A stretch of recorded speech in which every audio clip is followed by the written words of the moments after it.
Hi friends, welcome to Pendems kitchen. Pendems కిచెన్లో ఈరోజు వీడియోలో చీరాలలో ఎంతో ఫేమస్ అయిన చిట్టి చిట్టి పునుగుల రెసిపీని చూపించబోతున్నాను. దీంతో పాటుగా ఒరిజినల్ టమోటా చట్నీ రెసిపీని కూడా చూపించబోతున్నాను. ఈ రెండింటి కాంబినేషన్లో ఒకసారి ఈవినింగ్ టైంలో స్నాక్స్ని ప్రిపేర్ చేసి చూడండి. మీ ఇంట్లో వాళ్ళు ప్లేట్లు లాగించేస్తారు. సో ఇక లేట్ చేయకుండా ఈ ఒరిజినల్ చిట్టి పునుగుల్ని ఇంట్లోనే ఎలా ప్రిపేర్ చేసుకోవాలో ఈ వీడియోలోకి వెళ్ళి చూసేయండి. ఈ పునుగులను ప్రిపేర్ చేసుకోవడానికి ఫస్ట్ పిండిని ప్రిపేర్ చేసుకోవాలి. ఈ పిండిని ప్రిపేర్ చేసుకోవడానికి ఇలా ఒక గిన్నెని తీసుకొని అందులోకి 1 కప్పు మినపగుళ్ళని వేసుకోండి. నేను ఇక్కడ రైస్ కుక్కర్ కప్పు ఉంటుంది కదా, ఆ కప్పుతోటి 1 కప్పు మినపగుళ్ళని వేసుకున్నాను. తర్వాత సేమ్ అదే కప్పుతోటి 2 కప్పుల బియ్యాన్ని వేసుకోండి. మీరు ఇక్కడ తీసుకునే బియ్యం అనేవి లావుగా ఉండేవి చూసి తీసుకోండి. ఇవి రేషన్ బియ్యమైనా లేదంటే దోసల బియ్యమైనా సరే వేసుకోవచ్చు. వాళ్ళైతే రేషన్ బియ్యమే వేస్తారని చెప్పారు. సో అందుకని మీకు రేషన్ బియ్యం ఒకవేళ అవైలబుల్గా లేకపోతే దోసల బియ్యాన్ని వేసుకోవచ్చు, కానీ సోనా మసూరి బియ్యాన్ని మాత్రం అస్సలు వేసుకోవద్దు. లావుగా ఉండే బియ్యాన్ని వేసుకుంటేనే మీకు నేను చూపించబోయే విధంగా పర్ఫెక్ట్గా పునుగులు అనేవి వస్తాయి అన్నమాట. ఇలా 1 కప్పు మినపగుళ్ళు అండ్ 2 కప్పుల బియ్యాన్ని వేసుకున్న తర్వాత ఇంకేమీ వేసుకోవాల్సిన అవసరం లేదు. వీటిని శుభ్రంగా 2-3 సార్లు నీళ్ళతో కడిగేసి మళ్ళీ తిరిగి ఇందులో నీళ్ళని పోసుకొని ఈ రెండింటిని కూడా ఒక 5 గంటల సేపు నానబెట్టుకోవాలి. సో నేను ఇక్కడ ఒక 5 గంటల సేపు నానబెట్టిన తర్వాత మీకు చూపిస్తున్నాను, చూసారా? మనకి బియ్యం అండ్ మినపగుళ్ళు చక్కగా నానిపోయాయి. ఇప్పుడు వీటిని గ్రైండ్ చేసుకోవడానికి ఇలా ఒక మిక్సీ జార్ని తీసుకొని అందులోకి ఈ నానబెట్టుకున్న బియ్యం అండ్ మినపగుళ్ళని వేసుకొని ఈ పిండిని గ్రైండ్ చేసుకోవడానికి అవసరమైన నీళ్ళని వేసుకొని ఈ పిండిని కొద్దిగా గట్టిగా అలాగే బాగా మెత్తగా ఉండేటట్లుగా గ్రైండ్ చేసుకోవాలి. ఎక్కడా కూడా మీకు బరక అనేది తగలకూడదు. అండ్ గ్రైండ్ చేసుకునేటప్పుడు కూడా ఎక్కువ నీళ్ళని వేసుకొని పిండిని జార్ చేసుకోవద్దు. ఇక్కడ నేను మీకు గ్రైండ్ చేసిన తర్వాత చూపిస్తున్నాను, చూసారా? మీరు ఇలా చేత్తో పట్టుకొని అన్నారంటే పిండి అనేది చాలా మెత్తగా ఉండాలి. అండ్ అలానే పిండి కన్సిస్టెన్సీ కూడా చూసారా, ఇలా ఉండాలన్నమాట. మీరు చేత్తో పైకి పట్టుకొని ఇలా అన్నారంటే ఇది ఇలా రిబ్బన్ కన్సిస్టెన్సీ అంటారనమాట. దీన్ని ఈ విధంగా పిండిని గ్రైండ్ చేసుకోవాలి. ఒకవేళ మీకు గ్రైండ్ చేసుకునేటప్పుడు పిండి పలచనైతే నో ప్రాబ్లం, దానికి కూడా నేను ముందు వీడియోలో టిప్స్ చెప్తూ ఉంటాను. సో మొత్తానికి ఈ విధంగా ఉండేటట్లుగా గ్రైండ్ చేసుకోండి. ఇలా గ్రైండ్ చేసుకున్న పిండిని ఒక గిన్నెలోకి వేసుకొని దీని మీద మూత పెట్టేసి ఈ పిండిని ఒక రాత్రంతా కూడా రూమ్ టెంపరేచర్లోనే పులియబెట్టుకోవాలి. ఫ్రిడ్జ్లో పెట్టకూడదు. లేదు అంటే ఒక 8 గంటల సేపు అయినా సరే పిండిని పులియబెట్టుకోవాలన్నమాట. సో నేను కూడా ఇక్కడ నైట్ గ్రైండ్ చేసేసుకొని ఉదయాన్నే మీకు చూపిస్తున్నాను, చూసారా? మనకి పిండి అనేది చక్కగా పొంగింది. చూసారా ఈ పిండిలో ఎయిర్ గ్యాప్స్ అనేవి ఎంత బాగా కనిపిస్తున్నాయో? ఈ విధంగా పొంగితే మనం పిండిని పర్ఫెక్ట్గా రెడీ చేసుకున్నట్టు అర్థం అనమాట. ఇలా పులిసిన పిండిని ఒకసారి నెమ్మదిగా కలుపుకోండి. ఎలా పడితే అలా పిండిని కలిపేయకండి. ఎలా పడితే అలా కనుక పిండిని కలిపేశారంటే ఈ పిండిలో ఏర్పడిన ఎయిర్ గ్యాప్స్ పోతాయి, మీకు పునుగులు అనేవి గట్టిగా వచ్చేస్తాయి అనమాట. సో అందుకని నెమ్మదిగా ఒకసారి కలుపుకొని ఇందులోకి మీ రుచికి సరిపడా ఉప్పుని వేసుకోండి. అండ్ అలానే 1 టీ స్పూన్ జీలకర్ర, 3 టేబుల్ స్పూన్ల మైదాని వేసుకోవాలి. మీకు ఒకవేళ మైదా వేసుకోవడం ఇష్టం లేకపోతే గోధుమ పిండిని వేసుకోండి. కానీ నేనైతే ఇక్కడ ఒరిజినల్ రెసిపీని చూపిస్తున్నాను కాబట్టి మైదానే వేస్తున్నాను. తర్వాత ఇందులోకి 1 టేబుల్ స్పూన్ కొద్దిగా పులిసిన పెరుగుని వేసుకోండి. ఒకవేళ మీ దగ్గర పులిసిన పెరుగు లేకపోతే కమ్మని పెరుగైనా సరే వేసుకోవచ్చు. ఇలా కొద్దిగా పెరుగుని వేసుకోవడం వలన పునుగుల టేస్ట్ అనేది చాలా అంటే చాలా బాగుంటుంది అనమాట. తర్వాత ఇందులోకి 1/2 టీ స్పూన్ అంతా వంట సోడాని వేసుకోండి. వంట సోడాని ఎక్కువగా వేసుకోవాల్సిన అవసరం లేదు, 1/2 టీ స్పూన్ వేసుకుంటే సరిపోతుంది. ఇవన్నీ వేసుకున్న తర్వాత ఈ పిండిలో ఇవన్నీ కూడా చక్కగా కలిసేటట్లుగా బాగా మిక్స్ చేసుకోవాలి. సో ఇలా కలుపుకున్న తర్వాత ఫస్ట్ ఇలా గరిటతో కలుపుకున్న తర్వాత ఇప్పుడు చేయి పెట్టి చేత్తో చక్కగా కలుపుకోవాలి. చేత్తో కలుపుకుంటేనే మీకు పిండి అనేది పర్ఫెక్ట్గా రెడీ అవుతుంది అనమాట. సో పిండిని కలుపుకున్న తర్వాత కన్సిస్టెన్సీ చూసారా, మనకి ఈ విధంగా పునుగులు వేసుకోవడానికి వీలుగా ఉండాలన్నమాట. ఒకవేళ మీరు పిండి లూజ్గా గ్రైండ్ చేసుకుంటే మీకు 3 టేబుల్ స్పూన్ల మైదా పిండి అనేది సరిపోదు. మరొక 2 టేబుల్ స్పూన్ల వరకు మైదా పిండిని వేసుకొని ఈ పిండిని ఈ విధంగా ఈ కన్సిస్టెన్సీలో రెడీ చేసుకోవాలి. సో ఇలా రెడీ చేసుకున్న తర్వాత ఇప్పుడు ఈ పునుగులు మంచి రంగులోకి రావడం కోసం ఇందులోకి ఒక పావు టీ స్పూన్ పసుపుని వేసుకోండి. పసుపును కూడా వేసుకొని చక్కగా అంతా కూడా కలిసేటట్లుగా కలుపుకోవాలి. ఇలా కలుపుకున్న పిండిని మూత పెట్టేసి ఒక్క 5 నుంచి 10 నిమిషాల పాటు పక్కన పెట్టుకోండి. ఈ 10 నిమిషాలు పక్కన పెట్టుకున్నారంటే మీకు పునుగులు అనేవి చక్కగా వస్తాయన్నమాట. ఈలోపు మీకు బండి మీద చేసే టమోటా చట్నీ రెసిపీని కూడా ఈ వీడియోలోనే చూపించేస్తాను. ఈ టమోటా చట్నీని ప్రిపేర్ చేసుకోవడానికి స్టవ్ ఆన్ చేసి ఇలా ఒక ప్యాన్ పెట్టుకొని అందులోకి 2 టీ స్పూన్ల నూనెను వేసుకొని వేడి చేసుకోండి. నూనె వేడైన తర్వాత ఇందులోకి 1 టీ స్పూన్ మినపగుళ్ళు, 1 టీ స్పూన్ పచ్చిశనగపప్పు, 1 టీ స్పూన్ ధనియాలను వేసుకొని వీటిని లో ఫ్లేమ్లో చక్కగా లైట్గా రంగు మారే వరకు వేయించుకోవాలి. సో ఇవి కొద్దిగా లైట్గా రంగు మారేటప్పుడు ఇందులోకి 2 ఎండుమిర్చి అండ్ అలానే 3 నుంచి 4 వరకు పచ్చిమిర్చిని వేసుకోండి. మీరు ఒకవేళ ఎక్కువగా కారాన్ని ఇష్టపడే వాళ్ళైతే ఇంకొక 2-3 పచ్చిమిర్చిని పెంచి కూడా వేసుకోవచ్చు. ఇలా పచ్చిమిర్చిని అండ్ ఎండుమిర్చిని కూడా వేసుకున్న తర్వాత వీటిని జస్ట్ 1 నిమిషం పాటు ఫ్రై చేసుకోవాలి. ఇవి ఇలా కొద్దిగా ఫ్రై అయిన తర్వాత ఇందులోకి 4 మీడియం సైజ్ టమోటాలని, బాగా పండిన టమోటాలను తీసుకొని వాటిని ఈ విధంగా ముక్కలుగా కట్ చేసి వేసుకోండి. వేసుకొని ఒకసారి అంతా కూడా చక్కగా కలిపేసుకొని మూత పెట్టేసి ఈ టమోటా ముక్కలు మెత్తపడే వరకు ఒక 4-5 నిమిషాల పాటు మధ్య మధ్యలో కలుపుకుంటూ ఈ టమోటా ముక్కల్ని ఉడికించుకోవాలి. సో 4-5 నిమిషాలకి మనకి టమోటా ముక్కలు ఇలా మెత్తగా ఉడికిపోతాయి అన్నమాట. ఇప్పుడు ఇందులోకి పొట్టు తీసిన వెల్లుల్లి రెబ్బల్ని ఒక 5 నుంచి 6 వరకు వేసుకోండి. అండ్ అలానే కొద్దిగా కొత్తిమీరని కాడలతో సహా వేసుకోవాలి. ఆకులు తక్కువ ఉన్నా పర్వాలేదు, కానీ ఈ టమోటా చట్నీకి కొత్తిమీర కాడలే మంచి ఫ్లేవర్ని, మంచి టేస్ట్ని ఇస్తాయన్నమాట. సో అందుకని కాడలను వేసుకోవాలి. ఇలా కొత్తిమీర కాడలను కూడా వేసుకున్న తర్వాత ఇందులోకి జస్ట్ ఒక చిన్న గోలీ సైజ్ అంతా చింతపండుని వేసుకోండి. చింతపండుని మరీ ఎక్కువగా వేసుకోవద్దు, ఆల్రెడీ టమోటాలు పుల్లగా ఉంటాయి కదా, కొద్దిగా చింతపండు వేసుకోండి సరిపోతుంది. తర్వాత ఇందులోకి 1 టీ స్పూన్ జీలకర్రని వేసుకోండి. ఇలా అన్నీ వేసుకున్న తర్వాత జస్ట్ ఒకసారి అలా కలిపేసేసి మూత పెట్టేసి 1 నిమిషం పాటు ఉడికించుకోండి సరిపోతుంది. ఈ జీలకర్ర, చింతపండు అలాగే కొత్తిమీర వేసిన తర్వాత మీరు ఎక్కువసేపు ఉడికించొద్దు. సో అందుకని టమోటాలు బాగా ఉడికిన తర్వాతే ఇవన్నీ వేసుకొని జస్ట్ 1 నిమిషం పాటు మూత పెట్టి ఉడికించుకోవాలి. సో 1 నిమిషం తర్వాత మూత తీసి చూపిస్తున్నాను చూసారా, మనకి చక్కగా ఇవి మగ్గిపోయాయి అన్నమాట. ఇప్పుడు స్టవ్ ఆఫ్ చేసేసి ఈ మిశ్రమాన్ని పూర్తిగా చల్లారనివ్వాలి. ఈ మిశ్రమం చల్లారేలోపు మనం ఈ చట్నీకి తాలింపుని పెట్టేసుకుందాము. ఈ తాలింపుని పెట్టుకోవడం కోసం స్టవ్ మీద ఇలా పోపు గిన్నెని పెట్టుకొని అందులోకి 1 టీ స్పూన్ నూనెను వేసుకొని వేడి చేసుకోండి. నూనె వేడైన తర్వాత 1/2 టీ స్పూన్ ఆవాలు, 1/2 టీ స్పూన్ మినపగుళ్ళు, 1/2 టీ స్పూన్ జీలకర్ర వేసుకొని వీటిని లో ఫ్లేమ్లో చక్కగా లైట్గా రంగు మారే వరకు వేయించుకోవాలి.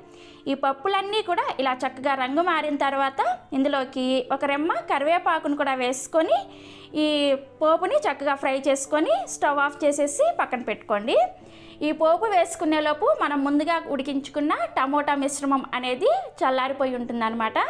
ఇప్పుడు ఈ చట్నీని గ్రైండ్ చేసుకోవడానికి ఇలా ఒక మిక్సీ జార్ని తీసుకొని అందులోకి పూర్తిగా చల్లారిన ఈ టమోటా మిశ్రమాన్ని వేసుకోండి.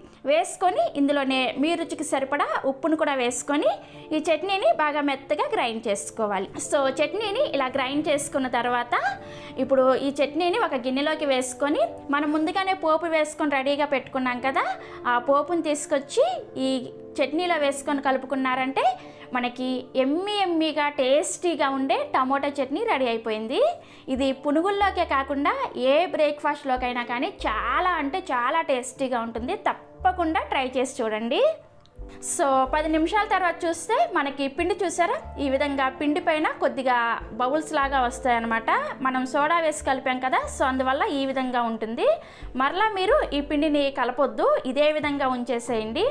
ఇదే విధంగా ఉంచే స్టవ్ మీద కడాయిలో డీప్ ఫ్రైకి సరిపడా నూనెను పెట్టుకొని బాగా వేడి చేసుకోవాలి. ఎప్పుడైనా సరే మనం పునుగులు వేసుకోవాలంటే నూనె అనేది బాగా వేడిగా ఉండాలన్నమాట. అప్పుడే మీకు పునుగులన్నీ కూడా చక్కగా పొంగుతాయి అన్నమాట. సో నూనె బాగా వేడైన తర్వాత మీ చేతిని ఒకసారి నీళ్ళతో తడుపుకొని మనం ముందుగా ప్రిపేర్ చేసుకున్న పిండి ఉంది కదా, ఆ పిండిని ఇలా అంచు నుంచి తీసుకొని ఇలా చిన్నగా గోళీ సైజులో పునుగుల్లాగా వేసుకోండి. మీరు కొంచెం పిండి వేసుకున్నా కానీ ఈ పునుగులు చక్కగా పొంగుతాయి అన్నమాట. చూసారా పునుగులు ఎంత చక్కగా పొంగుతున్నాయో. మీరు ఒక పునుగుని వేసుకున్న తర్వాత ఆ పునుగు ఆయిల్లో పైకి తేలిన తర్వాతే ఇంకో పునుగును వేసుకోవాలన్నమాట. అప్పుడే మీకు పునుగులు అనేది పర్ఫెక్ట్గా వస్తాయి అన్నమాట. లేదంటే పునుగులు ఒకదానికొకటి అతుక్కుపోతాయి.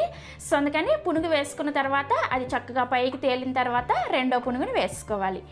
సో మీకు ఒకవేళ నూనె సరిగా కాగలేదు అంటే ఈ పునుగులు సరిగా పొంగవన్నమాట. సో అందుకని నూనె అనేది బాగా వేడిగా ఉండేటట్లుగా చూసుకోవాలి. సో పునుగులన్నీ కూడా ఇలా వేసుకున్న తర్వాత వీటిని మీడియం ఫ్లేమ్లోనే ఇవి అన్ని వైపులు కూడా చక్కగా కాలేటట్లుగా ఇలా జాలి గరిటతో తిప్పుతూ ఉన్నారంటే ఇవి చక్కగా రౌండ్గా తిరుగుతూ అన్నీ కూడా చక్కగా ఫ్రై అవుతాయి అనమాట. మీరు ఒకవేళ వీటిని లో ఫ్లేమ్లో ఫ్రై చేసుకున్నారంటే నూనెని ఎక్కువగా పీల్చేస్తాయి. సో అందుకని మీడియం ఫ్లేమ్లోనే చక్కగా ఫ్రై చేసుకోవాలి. సో నేను ఇక్కడ పునుగులన్నీ కూడా చక్కగా ఫ్రై అయిన తర్వాత చూపిస్తున్నాను. చూసారా ఇలా చక్కగా ఫ్రై చేసుకొని ఒక టిష్యూ పేపర్ ఉన్న ప్లేట్లోకి వేసుకోండి. ఎక్స్ట్రా ఆయిల్ ఏమన్నా ఉంటే టిష్యూ పేపర్ పీల్ చేసుకుంటుంది అనమాట. సో నెక్స్ట్ టైము ఇదే విధంగా మిగిలిన పిండితో కూడా పునుగులను వేసుకోవడమే. కాకపోతే మీరు రెండో వాయి పునుగులను వేసుకునేటప్పుడు నూనెని 1 నిమిషం పాటు మళ్ళీ కాచుకోవాలన్నమాట. ఎందుకంటే ఈ నూనె వేడి అనేది కొద్దిగా తగ్గుంటుంది అనమాట. అప్పుడు మీరు పునుగులు వేసుకుంటే మీకు ఫస్ట్ వచ్చినట్లుగా పునుగులు రావన్నమాట. సో అందుకని నూనెని మళ్ళీ కొద్దిగా వేడి చేసుకొని అప్పుడు పునుగులను వేసుకున్నారంటే మీకు అన్ని పునుగులు కూడా పర్ఫెక్ట్ షేప్లో అలాగే పర్ఫెక్ట్గా ఫ్రై అవుతాయి అన్నమాట. సో నేను ఇక్కడ అన్ని పునుగులు కూడా వేసిన తర్వాత చూపిస్తున్నాను. చూసారా ఇలా అన్ని పునుగులను వేసుకొని మనం ప్రిపేర్ చేసి పెట్టుకున్న టమోటా చట్నీతో తింటూ ఉంటే బా ఎంత బాగుంటుందో. ట్రై చేసి చూడండి, మీరే చెప్తారు. సో చూస్తుంటేనే నోరు ఊరిపోతుంది కదా. సో లేట్ చేయకుండా మీరు కూడా తప్పకుండా ట్రై చేయండి. నేను గ్యారంటీ మీ ఇంట్లో వాళ్ళు ప్లేట్లు లాగించేస్తారు. సో ట్రై చేస్తారు కదా. ట్రై చేసిన తర్వాత మీకు ఎలా వచ్చిందో కింద కామెంట్ సెక్షన్లో నాతో షేర్ చేసుకోండి. ఇంకా పక్కా కొలతలతో ఈ బండి మీద వేసే పులిబొంగరాలని ఎలా ప్రిపేర్ చేసుకోవాలో ఈ వీడియోలోకి వెళ్ళి చూసేయండి. ఈ పులిబొంగరాలు ప్రిపేర్ చేసుకోవడం కోసం ఒక గిన్నెని తీసుకొని అందులోకి 1 కప్పు మినపగుళ్ళని వేసుకోండి. నేను ఇక్కడ రైస్ కుక్కర్ కప్పుతో మినపగుళ్ళని వేసుకున్నాను. నెక్స్ట్ ఇందులోకి అదే కప్పుతోటి 3 కప్పుల బియ్యాన్ని వేసుకోవాలి. మీరు ఇక్కడ రేషన్ బియ్యాన్ని అయినా వేసుకోవచ్చు, లేదంటే దోసల బియ్యాన్ని అయినా సరే వేసుకోవచ్చు. ఇలా మినపప్పుని అలాగే బియ్యాన్ని వేసుకొని వీటిని శుభ్రంగా 2-3 సార్లు కడిగేసి ఆ నీళ్ళన్నీ కూడా తీసేసి మళ్ళీ తిరిగి ఇందులో నీళ్ళని పోసుకొని వీటిని కనీసం ఒక 5 నుంచి 6 గంటల సేపు నానబెట్టుకోవాలి. సో నేను ఇక్కడ ఒక 6 గంటల సేపు నానబెట్టిన తర్వాత మీకు చూపిస్తున్నాను. చూసారా మనకి బియ్యం అలాగే మినపప్పు చక్కగా నానిపోయాయి. ఇప్పుడు ఇందులో ఉన్న నీళ్ళన్నీ కూడా తీసేసి ఈ బియ్యం పప్పులను మాత్రమే మిక్సీ జార్లోకి వేసుకొని తగినన్ని నీళ్లు పోసుకుంటూ ఈ పిండిని బాగా మెత్తగా వెన్నలాగా గ్రైండ్ చేసుకోవాలి. అలాగే పిండిని మరీ పలచగా కాకుండా మరీ తిక్కుగా కాకుండా ఈ వీడియోలో చూపిస్తున్న కన్సిస్టెన్సీలో రెడీ చేసుకోవాలి. దీన్ని రిబ్బన్ కన్సిస్టెన్సీ అంటారనమాట. ఈ విధంగా గ్రైండ్ చేసుకుంటే మీకు పునుగులు అనేది పర్ఫెక్ట్గా వస్తాయి అన్నమాట. అలాగే మనకి పిండి అనేది ఎక్కడా కూడా బరక లేకుండా బాగా మెత్తగా ఉండాలన్నమాట. సో ఇలా గ్రైండ్ చేసుకున్న పిండిని ఒక గిన్నెలోకి వేసుకొని ఇప్పుడు ఈ పిండిని విస్కర్తో కానీ లేదంటే గరిటతో కానీ ఒక 2 నిమిషాల పాటు బాగా బీట్ చేసుకున్నట్లుగా కలుపుకోండి. ఇలా కలుపుకోవడం వల్ల మనకి పిండిలో గాలి ఏర్పడి పిండి అనేది చక్కగా పులుస్తుంది అనమాట. ఎప్పుడైనా సరే పులిబొంగరాల్ని పులిసిన పిండితో వేసుకుంటేనే మనకి టేస్ట్ అనేది చాలా బాగుంటుంది. కాబట్టి ఈ విధంగా ఒక 2 నిమిషాల పాటు పిండిని బాగా కలుపుకొని ఇప్పుడు దీని మీద మూత పెట్టేసి ఈ పిండిని కనీసం ఒక 10 నుంచి 15 గంటల పాటు రూమ్ టెంపరేచర్లోనే పులియబెట్టుకోవాలి. పిండిని ఎప్పుడైనా సరే గ్రైండ్ చేసిన వెంటనే ఫ్రిడ్జ్లో పెట్టకూడదు. మూత పెట్టేసి రూమ్ టెంపరేచర్లోనే పులియబెట్టుకోవాలన్నమాట. సో నేను ఇక్కడ పిండిని ఒక 12 గంటల సేపు పులిసిన తర్వాత చూపిస్తున్నాను. చూసారా మనకి పిండి అనేది చక్కగా పొంగి ఈ విధంగా పులిసి ఉంటుంది అనమాట. ఇలా పొంగితేనే మీకు పులిబొంగరాలు అనేది పర్ఫెక్ట్గా వస్తాయి అనమాట. సో ఇలా పొంగిన పిండిని గరిటతో ఒకసారి బాగా కలుపుకొని పిండిని పక్కన పెట్టేసి ఇప్పుడు మనం చట్నీలు ప్రిపేర్ చేసుకుందాము. ఫస్ట్ నేను పుట్నాల చట్నీని ఎలా ప్రిపేర్ చేసుకోవాలో చూపిస్తాను. ఈ చట్నీని ప్రిపేర్ చేసుకోవడం కోసం మిక్సీ జార్లోకి 1 కప్పు వరకు పుట్నాల పప్పుని వేసుకోండి. వీటినే చట్నీ పప్పు, వేయించిన శనగపప్పు అని కూడా అంటారనమాట. నెక్స్ట్ ఇందులోకి మీరు తినే కారానికి తగ్గట్టుగా ఒక 3 నుంచి 4 వరకు పచ్చిమిర్చిని వేసుకోండి. అలాగే చాలా కొద్దిగా చింతపండుని రుచికి సరిపడా ఉప్పును కూడా వేసుకొని అవసరమైన నీళ్లు పోసుకుంటూ ఈ చట్నీని బాగా మెత్తగా గ్రైండ్ చేసుకోవాలి. అలాగే ఈ చట్నీ అనేది బాగా పలుచగా ప్రిపేర్ చేసుకుంటే మనకి పులిబొంగరాలకి మంచి కాంబినేషన్గా ఉంటుందన్నమాట. సో ఇలా గ్రైండ్ చేసుకున్న చట్నీని ఒక గిన్నెలోకి వేసుకొని ఇందులోనే కొద్దిగా నెలను వేసుకొని కలుపుకోండి. మనకి చట్నీ కన్సిస్టెన్సీ అనేది ఈ విధంగా బాగా పలుచగా జారుగా ఉండాలన్నమాట. సో ఇలా రెడీ చేసుకున్న చట్నీకి ఇప్పుడు ఖచ్చితంగా తాలింపు పెట్టుకుంటేనే ఈ చట్నీకి టేస్ట్ ఉంటుందన్నమాట. ఈ తాలింపు పెట్టుకోవడం కోసం స్టవ్ మీద అలా ఒక ప్యాన్ పెట్టుకొని అందులోకి 1 టేబుల్ స్పూన్ వరకు నూనె వేసుకొని వేడి చేసుకోండి.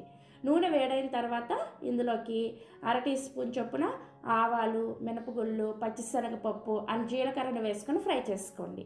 అలాగే ఇందులోకి 2 ఎండుమిర్చిని కూడా ఇలా సగానికి తుంచుకొని వేసుకొని ఫ్రై చేసుకోవాలి. చివరిగా 1 రెమ్మ కరివేపాకును కూడా వేసుకొని ఫ్రై చేసుకొని ఈ తాలింపుని తీసుకొచ్చి మనం గ్రైండ్ చేసుకున్న చట్నీలో వేసుకొని కలుపుకున్నామంటే మనకి 2 నిమిషాల్లో చట్నీ అనేది రెడీ అయిపోతుంది. ఈ చట్నీని ప్రిపేర్ చేసుకోవడం చాలా ఈజీ. అలాగే ఈ చట్నీ అనేది ఈ పులిబొంగరాల్లోకే కాకుండా మనం రెగ్యులర్గా ప్రిపేర్ చేసుకునే ఇడ్లీ, దోశ, ఉప్మా, వడ ఇలా ఏ బ్రేక్ఫాస్ట్లోకైనా చాలా టేస్టీగా ఉంటుంది. తప్పకుండా ట్రై చేసి చూడండి. సో మనకి పుట్నాల చట్నీ రెడీ అయిపోయింది కదా. ఇప్పుడు ఎర్రకారాన్ని ఎలా ప్రిపేర్ చేసుకోవాలో చూపిస్తాను. ఈ ఎర్రకారాన్ని ప్రిపేర్ చేసుకోవడం కోసం మిక్సీ జార్లోకి 2 మీడియం సైజ్ ఉల్లిపాయల్ని ఇలా పెద్ద ముక్కలుగా కట్ చేసుకొని వేసుకోండి. అండ్ ఒక 10 నుంచి 12 వరకు ఎండుమిర్చిని ఒక 10 నిమిషాల పాటు వేడి నీళ్ళలో నానబెట్టుకొని ఆ ఎండుమిర్చిని ఇందులోకి వేసుకోవాలి. మీకు ఒకవేళ ఎండుమిర్చి అవైలబుల్గా లేకపోతే ఈ ఎండుమిర్చి ప్లేస్లో 1 టేబుల్ స్పూన్ వరకు కారాన్ని కూడా వేసుకోవచ్చు. నెక్స్ట్ ఇందులోనే ఒక 10 నుంచి 12 వరకు పొట్టు తీసిన వెల్లుల్లి రెబ్బలు, అలాగే కొద్దిగా చింతపండు, అలాగే రుచికి సరిపడా ఉప్పును కూడా వేసుకొని అస్సలు నీళ్లు వేయకుండా ఈ చట్నీని బాగా మెత్తగా గ్రైండ్ చేసుకోవాలి. ఒకవేళ మీకు చట్నీ అనేది మరీ గట్టిగా ఉంది, నలగట్లేదు అనిపిస్తే అప్పుడు 1 టీ స్పూన్ నీళ్ళని వేసుకొని గ్రైండ్ చేసుకోవచ్చు. సో మొత్తానికి మనకి చట్నీ అనేది ఈ విధంగా గ్రైండ్ చేసుకోవాలి. ఇలా గ్రైండ్ చేసుకున్న చట్నీని ఇదే విధంగా డైరెక్ట్గా పులిబొంగరాల్లోకి సర్వ్ చేసుకోవచ్చు. లేదు అంటే తాలింపు పెట్టుకొని కూడా సర్వ్ చేసుకోవచ్చు. సో నేనైతే ఈరోజు తాలింపు పెట్టుకుంటున్నాను. ఈ తాలింపు కోసం స్టవ్ మీద ఇందాక పెట్టుకున్న సేమ్ ప్యాన్నే పెట్టుకొని 1 టేబుల్ స్పూన్ నూనెను వేసుకొని వేడి చేసుకొని నూనె వేడైన తర్వాత తాలింపు గింజలను వేసుకోండి. మినపప్పు, శనగపప్పు, ఆవాలు, జీలకర్ర వీటిని వేసుకొని ఫ్రై చేసుకోవాలి. ఇవి కొద్దిగా ఫ్రై అయిన తర్వాత 1 రెమ్మ కరివేపాకును కూడా వేసుకొని ఫ్రై చేసుకొని మంటని లో ఫ్లేమ్లోకి పెట్టుకొని మనం ప్రిపేర్ చేసుకున్న ఎర్రకారాన్ని ఈ తాలింపులో వేసుకొని దీన్ని లో ఫ్లేమ్లో ఈ చట్నీలో పచ్చిదనం పోయేంత వరకు ఉడికించుకోవాలి. ఇలా పచ్చిదనం పోయేంత వరకు ఉడికించుకున్నారంటే మీకు చట్నీ అనేది చక్కగా నిలవ కూడా ఉంటుందన్నమాట. మీరు కావాలంటే ఇలా ప్రిపేర్ చేసుకున్న ఎర్రకారాన్ని దోశ పైన కూడా అప్లై చేసుకొని దోశ వేసుకోవచ్చు. సో మొత్తానికి మనకి చట్నీలో ఉన్న పచ్చిదనం అంతా పోయి చట్నీ ఇలా కొంచెం దగ్గర పడిన తర్వాత స్టవ్ ఆఫ్ చేసేసి సర్వింగ్ బౌల్లోకి తీసుకోండి. చూసారా, చాలా సింపుల్గా ఈ ఎర్రకారాన్ని కూడా ప్రిపేర్ చేసేసుకున్నాం. సో మనకి పుట్నాల చట్నీ రెడీ అయిపోయింది, అదేవిధంగా ఎర్రకారం కూడా రెడీ అయిపోయింది. ఇక ఏమాత్రం ఆలస్యం చేయకుండా పులిబొంగరాల పిండిని కూడా రెడీ చేసేసుకున్నాం. ఫ్రెండ్స్, ఇప్పటి వరకు చూసిన వీడియో కనుక మీకు నచ్చితే ప్లీజ్ ఒక లైక్ చేసి ఈ వీడియోని మీ ఫ్రెండ్స్కి, రిలేటివ్స్కి షేర్ చేసి అలాగే మన ఛానల్ని ఇప్పటి వరకు సబ్స్క్రైబ్ చేసుకోకపోతే ఇప్పుడే సబ్స్క్రైబ్ చేసుకోండి. సో పులిబొంగరాల పిండిని ప్రిపేర్ చేసుకోవడం కోసం మనం ముందుగా కలిపి పెట్టుకున్న ఈ పిండిలోకి 1 మీడియం సైజ్ ఉల్లిపాయని ఇలా చిన్న ముక్కలుగా కట్ చేసుకొని వేసుకోండి. నెక్స్ట్ ఇందులోకి ఒక 2 నుంచి 3 వరకు పచ్చిమిర్చిని ఇలా చిన్నగా ముక్కలుగా కట్ చేసుకొని వేసుకోవాలి. అలాగే బాగా సన్నగా తరిగిన కరివేపాకు కొద్దిగా, 1 టీ స్పూన్ వరకు జీలకర్రని వేసుకోండి. ఇక నేను జీలకర్ర వేసిన క్లిప్ అనేది మిస్ అయిందనమాట. నెక్స్ట్ 1 పావు కప్పు వరకు పచ్చిశనగపప్పుని 1 గంట ముందు నెలలో నానబెట్టుకొని ఆ నీళ్లు తీసేసి ఆ పచ్చిశనగపప్పుని మాత్రమే వేసుకోవాలి. చివరిగా రుచికి సరిపడా ఉప్పును కూడా వేసుకొని ఇవన్నీ కూడా పిండిలో కలిసేటట్లుగా బాగా కలుపుకోవాలి. చేత్తో కలుపుకుంటేనే మీకు ఇవన్నీ కూడా చక్కగా కలుస్తాయి అన్నమాట. సో కలుపుకున్న తర్వాత మనకి ఈ ఉల్లిపాయల్లో నుంచి నీళ్ళూరి పిండి అనేది ఈ విధంగా కొంచెం పలచగా తయారవుతుంది అన్నమాట. ఇప్పుడు ఇందులోకి ఒక 2 టేబుల్ స్పూన్ల వరకు మైదా పిండిని వేసుకోండి. అలాగే 2 టేబుల్ స్పూన్ల వరకు బియ్యం పిండిని కూడా వేసుకోవాలి. ఈ 2 పిండిని కూడా ఈ పిండిలో కలిసేటట్లుగా బాగా కలుపుకోవాలి. కలుపుకున్న తర్వాత మీకు పిండి కన్సిస్టెన్సీ చూపిస్తున్నాను చూసారా, మనకి పునుగులు వేసుకోవడం కోసం ఈ విధంగా వీలుగా ఉండాలన్నమాట. ఒకవేళ మీకు పిండి పలచనైంది అనిపిస్తే ఇంకొక టీ స్పూన్ లేదంటే 1 టేబుల్ స్పూన్ వరకు మైదాని కానీ లేదంటే బియ్యం పిండిని కానీ వేసుకొని కలుపుకోవచ్చు. ఇప్పుడు పులిబొంగరాలు వేసుకోవడం కోసం స్టవ్ మీద కడాయిలోకి డీప్ ఫ్రైకి సరిపడా నూనెను పోసుకొని బాగా వేడి చేసుకోండి. ఎప్పుడైనా సరే మనం పునుగులు కానీ పులిబొంగరాలు కానీ పూరీలు కానీ ఇలాంటివి చేసుకోవాలి అనుకున్నప్పుడు మనకి నూనె అనేది పొగలు కక్కుతూ బాగా వేడిగా ఉండాలన్నమాట. అప్పుడే మీరు పులిబొంగరాలు వేసిన వెంటనే చక్కగా పైకి పొంగుతాయి అన్నమాట. సో నూనె అనేది ఈ విధంగా చక్కగా కాగిన తర్వాత ఇప్పుడు మనం ప్రిపేర్ చేసుకున్న పిండిని ఒక సైడ్ నుంచి కొద్దిగా తీసుకుంటూ మీడియం సైజులో ఈ పులిబొంగరాలని వేసుకోవాలి. పులిబొంగరాలు మరీ చిన్నగా కాకుండా పెద్దగా కాకుండా మీడియం సైజులో వేసుకుంటే చక్కగా ఫ్రై అవుతాయి అన్నమాట. సో ఇలా మీరు కడాయికి సరిపడా ఈ పులిబొంగరాలన్నీ వేసుకొని వీటిని మీడియం ఫ్లేమ్లోనే గరిటతో ఈ విధంగా రౌండ్గా తిప్పుకుంటూ చక్కగా అన్ని వైపులు కూడా ఎర్రగా కాలేంత వరకు కాల్చుకోవాలి. సో మనకి పులిబొంగరాలు అనేది ఈ విధంగా చక్కగా ఎర్రగా కాలిన తర్వాత సర్వింగ్ బౌల్లోకి తీసుకోండి. సో ఇలా ఒక వాయి పులిబొంగరాలు ఫ్రై చేసుకున్న తర్వాత రెండో వాయి పులిబొంగరాలు వేసుకోవాలంటే మనం ఈ నూనెని మరొక 2 నిమిషాల పాటు బాగా వేడి చేసుకోవాలన్నమాట. మనకి ఈ పులిబొంగరాలు వేగేలోపు నూనె వేడి అనేది కొంచెం తగ్గి ఉంటుందన్నమాట. కాబట్టి పులిబొంగరాలు తీసేసిన తర్వాత మళ్ళీ నూనెను కొద్దిసేపు వేడి చేసుకొని ఆ తర్వాత రెండో వాయి పులిబొంగరాలను వేసుకొని సేమ్ ఇదే విధంగా మీడియం ఫ్లేమ్లో తిప్పుకుంటూ ఫ్రై చేసుకోండి. సో ఈ విధంగా అన్ని పులిబొంగరాలను కూడా వేసుకొని సర్వింగ్ ప్లేట్లోకి వేసుకొని మనం ప్రిపేర్ చేసి పెట్టుకున్న 2 రకాల చట్నీలు కూడా వేసుకొని చక్కగా టేస్టీగా తినేయండి. చాలా చాలా టేస్టీగా ఉంటాయి, అస్సలు నూనె పీల్చవు. దానికి మనకి నెల్లూరు స్పెషల్ బండి మీద వేసే పులిబొంగరాలు రెడీ అయిపోయాయి. ఇక నేను మీకు ఒకటి తుంచి చూపిస్తున్నాను, చూసారా? పైన క్రిస్పీగా లోపల సాఫ్ట్గా. ఇవి మనం తినేటప్పుడు మధ్యలో ఆ ఉల్లిపాయ ముక్కలు పచ్చిశనగపప్పు తగులుతూ చాలా చాలా చాలా టేస్టీగా ఉంటాయి. తప్పకుండా మీరు కూడా ట్రై చేసి చూడండి. ఈ నోరూరించే చిట్టి పునుగుల్ని అలాగే పల్చటి టమోటా చట్నీని బండి మీద ఎలా చేస్తారో ఈ వీడియోలోకి వెళ్ళి చూసేయండి. సో ఫస్ట్ మనము ఈ పునుగుల పిండిని ప్రిపేర్ చేసుకోవడం కోసం ఒక గిన్నెని తీసుకొని అందులోకి ఒక చిన్న కప్పుతోటి 1 కప్పు మినపగుళ్ళని వేసుకోండి. మినపగుళ్ళు మంచి క్వాలిటీ ఉన్నాయి తీసుకున్నారంటే మీకు పునుగులు చక్కగా పర్ఫెక్ట్గా వస్తాయి అన్నమాట. నెక్స్ట్ ఇందులోకి అదే కప్పుతోటి 3 కప్పుల కొంచెం లావుగా ఉండే బియ్యాన్ని వేసుకోండి. రేషన్ బియ్యాన్ని అయినా వేసుకోవచ్చు, దోశల బియ్యాన్ని అయినా వేసుకోవచ్చు, ఏవైనా సరే లావుగా ఉండే బియ్యాన్ని వేసుకోవాలి. సో 1 కప్పు మినపగుళ్ళకి 3 కప్పుల బియ్యాన్ని తీసుకోవాలి. ఈ రెండింటిని కూడా శుభ్రంగా కడిగేసి ఆ నీళ్ళన్నీ కూడా వంచేసి మళ్ళీ తిరిగి ఇందులో నీళ్ళను పోసుకొని వీటిని కనీసం ఒక 5 గంటల సేపు నానబెట్టుకోవాలి. సో నేను ఇక్కడ ఒక 5 గంటల సేపు నానబెట్టిన తర్వాత మీకు చూపిస్తున్నాను, చూసారా? మనకి బియ్యం అలాగే మినపప్పు చక్కగా నానిపోయాయి. ఇప్పుడు వీటిని గ్రైండ్ చేసుకోవడానికి మిక్సీ జార్లోకి వేసుకొని ఇందులో అవసరమైన నీళ్ళను పోసుకొని ఈ పిండిని బాగా మెత్తగా వెన్నలాగా గ్రైండ్ చేసుకోవాలి. అలాగే పిండిని మరీ లూజ్గా కాకుండా వీలైనంత గట్టిగా గ్రైండ్ చేసుకోవాలి. ఇక్కడ నేను మీకు పిండిని గ్రైండ్ చేసిన తర్వాత చూపిస్తున్నాను, చూసారా? మనకి పిండి అనేది ఈ కన్సిస్టెన్సీలో ఉండాలి, మరీ పలచగా గ్రైండ్ చేసుకోకూడదు. గ్రైండ్ చేసుకునేటప్పుడు చూసుకుంటూ కొంచెం నీళ్ళని వేసుకుంటూ పిండిని బాగా మెత్తగా ఈ విధంగా గ్రైండ్ చేసుకోవాలి. ఇలా గ్రైండ్ చేసుకున్న పిండిని ఒక గిన్నెలోకి వేసుకోండి. గిన్నెలోకి వేసుకొని దీని మీద మూత పెట్టేసి ఈ పిండిని కనీసం ఒక 10 గంటల సేపు పులియపెట్టుకోవాలి. మినిమం ఒక 8 గంటల సేపు పులియపెడితే సరిపోతుంది. సో నేనైతే ఇక్కడ ఒక 10 గంటల సేపు పిండి పులిసిన తర్వాత మీకు చూపిస్తున్నాను, చూడండి. మనకి పిండి అనేది ఈ విధంగా కొంచెం గట్టిపడి చక్కగా పులుసుంటుంది అన్నమాట. సో ఇలా పులిసిన పిండిని ఒకసారి కలుపుకొని ఇందులోకి 3 టేబుల్ స్పూన్ల మైదా పిండిని వేసుకోండి. అలాగే 3 టేబుల్ స్పూన్ల బియ్యం పిండిని వేసుకోండి. మనకి బయట సూపర్ మార్కెట్లో రెడీమేడ్గా బియ్యం పిండి దొరుకుతుంది కదా, ఆ బియ్యం పిండినే నేను వేసుకున్నాను. నెక్స్ట్ ఇందులోకి మీ రుచికి సరిపడా ఉప్పును కూడా వేసుకోండి. అలాగే 1 టీ స్పూన్ దాకా జీలకర్రని వేసుకోండి. నెక్స్ట్ జస్ట్ 1 పావు టీ స్పూన్ అంతా వంట సోడాని వేసుకోండి. మీరు వంట సోడాని మరీ ఎక్కువగా వేసుకున్నారంటే ఈ పునుగులు అనేది నూనెను ఎక్కువగా పీల్చేస్తాయి అన్నమాట.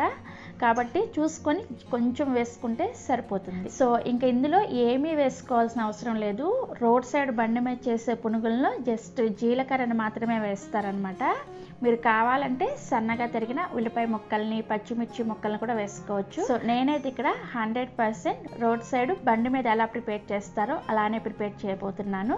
సో అందుకోసం ఇంకా నేనేమీ వేసుకోలేదనమాట. ఇలా మైదాని, అలాగే బియ్యపిండిని, జీలకర్రని, వంట సోడాని వేసుకొని ఇవన్నీ కూడా పిండిలో కలిసేటట్లుగా చక్కగా చేత్తోనే కలుపుకోవాలి. పిండి అనేది మీరు ఎంత ఎక్కువసేపు కలుపుకుంటారో మీకు పునుగులు అనేది అంత బాగా వస్తాయి అన్నమాట. సో ఇక నేను మీకు పిండి కలిపిన తర్వాత కన్సిస్టెన్సీ చూపిస్తున్నాను, చూసారా? మనకి పిండి కన్సిస్టెన్సీ అనేది ఈ విధంగా ఉండాలన్నమాట. అంటే మనం పునుగులు వేసుకోవడానికి వీలుగా ఉండాలి. ఒకవేళ మీరు పిండిని మరీ పల్చగా గ్రైండ్ చేసుకున్నారంటే మీకు ఇంకొక టేబుల్ స్పూన్ వరకు మైదా పిండి పడుతుంది అనమాట. కాబట్టి చూసుకొని అడ్జస్ట్ చేసుకోండి. కానీ ఇక్కడ నేను చూపించిన కొలతలతో కనుక ప్రిపేర్ చేసుకున్నారంటే మీకు ఖచ్చితంగా ఇక్కడ నాకు ఏ విధంగా అయితే పునుగులు వస్తాయో మీకు కూడా సేమ్ అదే విధంగా వస్తాయి. సో మనకి పునుగుల పిండి రెడీ అయిపోయింది కదా. ఈ గిన్నెని పక్కన పెట్టేసుకొని ఇప్పుడు రోడ్ సైడ్ బండ్ల మీద చేసే పల్చటి టేస్టీ టమోటా చట్నీని ఎలా ప్రిపేర్ చేసుకోవాలో చూపిస్తాను. ఈ టమోటా చట్నీని ప్రిపేర్ చేసుకోవడం కోసం స్టవ్ మీద ఇలా ఒక గిన్నెను పెట్టుకొని అందులోకి ఒక 4 నుంచి 5 వరకు పచ్చిమిర్చిని వేసుకోండి. అలాగే ఇందులోకి ఒక 3 మీడియం సైజ్ పండిన టమోటాలని ఇలా కొంచెం పెద్ద ముక్కలుగా కట్ చేసుకొని వేసుకోవాలి. నెక్స్ట్ ఇందులోకి ఈ టమోటా ముక్కలు మునిగేంత వరకు మాత్రమే నీళ్ళను పోసుకోండి. నీళ్ళను మరి ఎక్కువగా పోసుకోవాల్సిన అవసరం లేదు. జస్ట్ మనకి ఇలా ముక్కలు మునిగేంత వరకు నీళ్ళను పోసుకుంటే సరిపోతుంది. అలాగే ఇందులోకి 1 టీ స్పూన్ వరకు నూనెని వేసుకోండి. నెక్స్ట్ దీని మీద ఇక్కడ నేను వీడియోలో చూపిస్తున్నంత సైజులో కొంచెం బెల్లం గడ్డను వేసుకోండి. ఇదే మనకి రోడ్ సైడ్ టిఫిన్ బండ్ల మీద చేసే tomato chutney top secret ingredient అనమాట. ఇందులో చింతపండును అస్సలు వేయరు. ఇలా కొద్దిగా బెల్లం గడ్డను వేసుకోండి. మరీ ఎక్కువగా వేసుకోవద్దు, జస్ట్ కొంచెం వేసుకుంటే సరిపోతుంది. సో ఇవన్నీ వేసుకొని మూత పెట్టేసి ఈ టమోటా ముక్కల్ని లో ఫ్లేమ్లోనే ఒక 50% ఉడికేంత వరకు ఉడికించుకోవాలి. సో ఒక 4-5 నిమిషాలకి మనకి టమోటా ముక్కలు ఇలా చక్కగా ఉడికిపోయాయి. ఇప్పుడు ఈ నీళ్ళల్లో నుంచి టమోటా అండ్ పచ్చిమిర్చి ముక్కల్ని సపరేట్ చేసుకొని ఒక ప్లేట్లోకి వేసుకొని పూర్తిగా చల్లారనివ్వాలి. ఇలా టమోటా ముక్కల్ని ఉడికించగా మిగిలిన ఊటని ఇలాగే ఉంచుకోవాలి. ఇందులోకి సన్నగా తరిగిన కొత్తిమీరని కొద్దిగా వేసుకోండి. వేసుకొని ఈ నీళ్ళల్లో ఈ కొత్తిమీర కలిసేటట్లుగా ఒకసారి కలుపుకొని రెడీగా పక్కన పెట్టుకోండి. సో మనకి టమోటా ముక్కలు అండ్ పచ్చిమిర్చీలు పూర్తిగా చల్లారిన తర్వాత మిక్సీ జార్లోకి వేసుకొని ఇందులోకి ఒక 4 నుంచి 5 వరకు పొట్టు తీసిన వెల్లుల్లి రెబ్బల్ని, అలాగే 1 టీ స్పూన్ జీలకర్ర, రుచికి సరిపడా ఉప్పును కూడా వేసుకొని ఈ టమోటా మిశ్రమాన్ని వీలైనంత మెత్తగా గ్రైండ్ చేసుకోవాలి. ఇక నేను మీకు గ్రైండ్ చేశాక చూపిస్తున్నాను చూడండి. ఇలా చక్కగా గ్రైండ్ చేసుకొని మనం ముందుగా టమోటాలను ఉడికించుకున్న నీళ్ళ ఊట ఉంది కదా, ఆ నీళ్ళల్లోకి మనం గ్రైండ్ చేసుకున్న ఈ టమోటా మిశ్రమాన్ని వేసుకోవాలి. వేసుకొని చక్కగా కలిసేటట్లుగా కలుపుకోండి. అంతే, మనకి రోడ్ సైడు టిఫిన్ బండ్ల మీద చేసే పల్చటి tasty different style tomato chutney ready అయిపోయింది. చూసారా ఎంత సింపుల్గా ప్రిపేర్ చేసుకోవచ్చో. టేస్ట్ అయితే నెక్స్ట్ లెవెల్లో ఉంటుంది. మీరు ఈ చట్నీని ఇలా పునుగుల్లోకే కాకుండా నార్మల్గా ఇడ్లీ, దోశ, వడల్లోకి కూడా ట్రై చేయండి. చాలా చాలా చాలా టేస్టీగా ఉంటుంది. సో మనకి చట్నీ రెడీ అయిపోయింది కదా. ఇప్పుడు పునుగుల పిండిని రెడీగా కలుపుకొని పక్కన పెట్టుకున్నాం కదా. ఇప్పుడు స్టవ్ ఆన్ చేసి కడాయిలోకి ఈ పునుగులు వేయించుకోవడానికి కోసం డీప్ ఫ్రైకి సరిపడా నూనెను పోసుకొని నూనె అనేది బాగా వేడయ్యే విధంగా హై ఫ్లేమ్లో వేడి చేసుకోవాలి. నూనె మీకు సరిగా వేడవకపోతే పునుగులు అనేవి సరిగా పొంగవన్నమాట. కాబట్టి నూనెను బాగా వేడి చేసుకోవాలి. నూనె బాగా వేడైన తర్వాత ఇక్కడ వీడియోలో చూపిస్తున్న విధంగా పిండిని ఇలా ఒక సైడ్ నుంచి తీసుకొని చిన్న చిన్న గోళీ సైజులో ఈ విధంగా నూనెలోకి నెమ్మదిగా పునుగులను వేసుకోండి. మీరు కొంచెం పిండిని వేస్తే చాలు, మనకి ఇవి చక్కగా పొంగి ఈ విధంగా పైకి వస్తాయి అన్నమాట. పిండిని మరీ ఎక్కువ వేసుకోవద్దు, జస్ట్ కొంచెం కొంచెం వేసుకున్నారంటే మనకి చక్కగా పునుగులు అనేవి పొంగుతాయి అన్నమాట. సో ఈ విధంగా మీ కడాయికి సరిపడా పునుగుల్ని కొంచెం కొంచెం వేసుకోండి. ఇలా పునుగులను వేసుకున్న వెంటనే మంటని మీడియం ఫ్లేమ్లోకి పెట్టుకొని ఈ పునుగుల్ని అన్ని వైపులు కూడా చక్కగా గోల్డెన్ రంగులోకి వచ్చేంత వరకు ఇలా తిప్పుకుంటూ కాల్చుకోవాలి. సో పునుగులు ఇలా చక్కగా ఫ్రై అయిన తర్వాత సర్వింగ్ ప్లేట్లోకి తీసుకొని సర్వ్ చేసుకోండి. ఇదే విధంగా మిగిలిన పిండితో కూడా పునుగులను వేసుకోవడమే. కాకపోతే మీరు ఒక వాయి ఫ్రై చేసుకున్న తర్వాత రెండో వాయి పునుగులు వేసుకోవడం కోసం నూనెని ఇంకొక నిమిషం పాటు వేడి చేసుకోండి. ఎందుకంటే మనకి నూనె వేడి అనేది తగ్గి ఉంటుంది అనమాట. రెండో వైపు పునుగులు వేసుకునేటప్పుడు కొంచెం వేడి చేసుకొని అప్పుడు పునుగులు వేసుకున్నారంటే మీకు అన్నీ కూడా పర్ఫెక్ట్గా వస్తాయి. సో ఈ విధంగా మొత్తం అంతా పిండితో కూడా పునుగులను వేసుకున్న తర్వాత మీకు చూపిస్తున్నాను చూడండి. ఇలా పునుగులను వేసుకొని సర్వింగ్ ప్లేట్లో పెట్టుకొని మనం ప్రిపేర్ చేసి పెట్టుకున్న పల్చటి టమోటా చట్నీతో సర్వ్ చేసుకోండి. చాలా చాలా చాలా టేస్టీగా ఉంటాయి. ఇక్కడ నేను ఒక పునుగుని మీకు తుంచి చూపిస్తున్నాను చూసారా, పైన క్రిస్పీగా లోపల సాఫ్ట్గా చాలా చాలా బాగున్నాయి. మీకు ఇక్కడ చూస్తుంటేనే నోట్లో నీళ్ళు ఊరిపోతున్నాయి కదా. నిజంగా ఎన్ని తింటామో లెక్కే తెలియకుండా తినేస్తాము, అంత టేస్టీగా ఉంటాయి.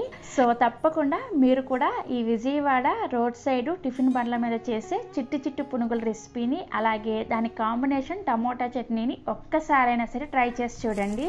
ట్రై చేసిన తర్వాత టేస్ట్ ఎలా అనిపించింది అనేది కింద కామెంట్ సెక్షన్లో నాతో షేర్ చేసుకోండి. అలాగే ఈ వీడియో మీకు నచ్చితే ఒక లైక్ చేసి మీ ఫ్రెండ్స్కి అండ్ రిలేటివ్స్కి కూడా షేర్ చేయండి. మరిన్ని Emmy and tasty breakfast recipes కోసం పెండెమ్స్ కిచెన్ని సబ్స్క్రైబ్ చేసుకోండి. Thank you.